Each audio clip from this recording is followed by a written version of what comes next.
ở lùa bơi ngay con bọc cây đây vẫn thấy gồm mân cơ sư vâng sự cài giang gô tơ gồm vâng ở những ó bên bờ ngay lối bơi vẫn thấy cơ chẳng lắm tê đá công cây bên gió kia giang xa tan bên riêng bơi con bọc cây đây bên và ly đằng bơi mà vào đây tơ rong pơ lu bên thấy họ tiếng cao càng mà giang xa tan pơ lu bên huệ lùi kia cơ lu sim ở nhà ngõ bên này có lì bên đây Giêsu đi bơi nhưng mình vẫn go bo play lăng để tơ drong ari linh la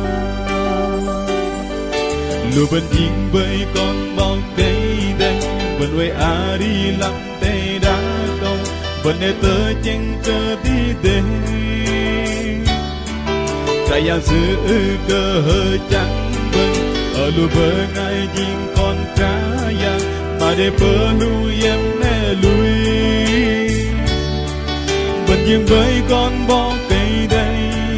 bên bạ ly đằng bơi mà bà đây tơ rong bờ lui bên thấy họ tim cao càng mà giang xa tan bờ lui bên huệ lùi kia cơ lưu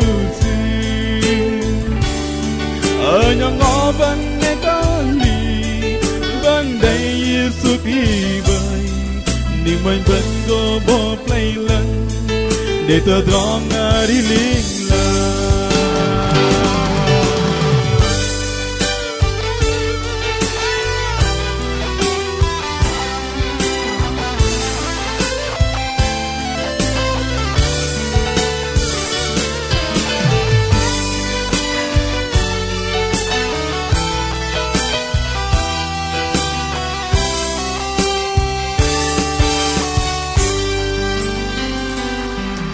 ở lùa bơi ngay con bọc cây đây vẫn thấy gồm mân cơ sư vâng sự cài giang gô tơ gồm vân ở những ó bên bờ ngay lối bơi bên thấy cơ chẳng lắm tê đá câu cây bên gió kia giang xa tan